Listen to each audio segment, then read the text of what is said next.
Bismillahirrahmanirrahim. Assalamualaikum warahmatullahi wabarakatuh. Nama saya Fitria Aniamsuna, NIM 1922511113. Konflik yang saya ambil di sini mengenai masalah ekonomi akibat COVID-19 dan teori konflik.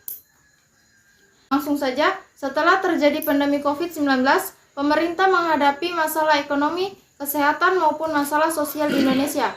Banyak artikel yang telah menyorot masalah ekonomi dan kesehatan masyarakat di masa pandemi COVID-19 ini. Pertumbuhan ekonomi yang menurun akibat terjadinya pandemi mengakibatkan jumlah pengangguran, kemiskinan, serta PHK karyawan meningkat. Kondisi ini selanjutnya menimbulkan masalah sosial di kalangan masyarakat pada umumnya. Dalam menghadapi masalah yang ada, pemerintah telah mengambil berbagai tindakan penanganan masalah bidang ekonomi dan kesehatan. Lalu apa saja masalah sosial yang timbul di masa pandemi dan penanganannya di tahun ini? Simak ulasan berikutnya. Masalah sosial yang dihadapi saat ini yaitu situasi sosial saat pandemi tidak pernah terbayangkan sebelumnya. Dampak wabah COVID-19 telah memasuki kehidupan termasuk secara sosial. Interaksi sosial merubah drastis sehingga banyak kegiatan yang dilakukan secara virtual dan menimbulkan kebiasaan baru. Hal ini membuktikan apabila COVID-19 telah mengubah cara hidup masyarakat saat ini. Tak hanya mengubah cara hidup, keterbatasan aktivitas juga menimbulkan masalah ekonomi dan sosial. Dampak penurunan ekonomi ini lalu berkembang menjadi masalah sosial.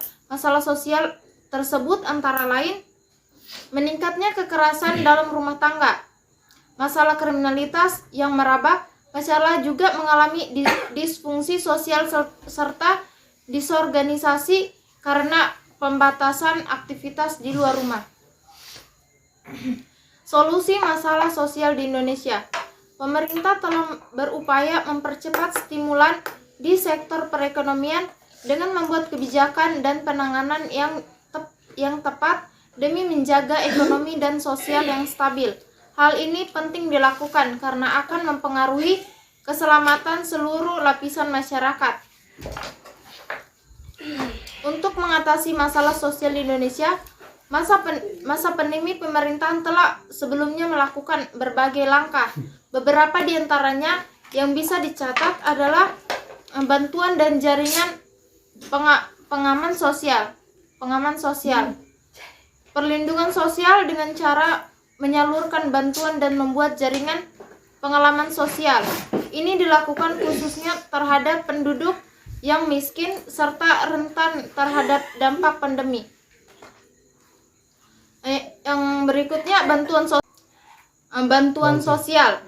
Bantuan sosial yang dilakukan pada tahun 2020 lalu meliputi program Keluarga Harapan atau PKH untuk 10 juta keluarga, kartu sembako bagi 20 juta penerima, kartu pekerja pada lebih dari 5 juta orang, pembatasan tarif listrik, dan juga diskon tarif listrik. Berikutnya bantuan sosial tunai. Masyarakat di luar Jabodetabek yang tidak dapat bansos PKH ataupun bansos sembako akan mendapat bantuan sosial tunai. Dan dana desa. Masyarakat desa mendapat dana desa khusus bansos di desa. Berikutnya meningkatkan anggaran bansos. Selain bantuan sosial, pemerintah melalui presiden secara langsung menyatakan akan menelaah kembali anggaran yang ada guna menambah bantuan sosial. Teori konflik. Selain itu setidaknya ada 4 konsep dasar dalam teori ini. Struktur kelas di masyarakat, kepentingan ekonomi yang saling bertentangan di antara kelas yang berbeda, adanya pengaruh besar dilihat dari kelas ekonomi terhadap gaya hidup seseorang, dan juga adanya pengaruh dari konflik kelas terhadap perubahan struktur sosial. COVID-19 merupakan sebuah masalah yang berdampak pada ekonomi dan sosial. Hal ini dapat kita kaji dengan mendekatkan teori konflik sosial Karl Marx yang berdasarkan ekonomi. Pendekatan ini dapat memberikan sebuah pemahaman sebagaimana ekonomi menjadi masalah yang menyebabkan konflik pada setiap interaksi masyarakat pada era ini.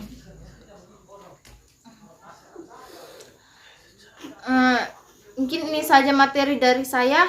Kurang dan lebihnya mohon dimaafkan. Sekian dan terima kasih. Masuk saya sudah.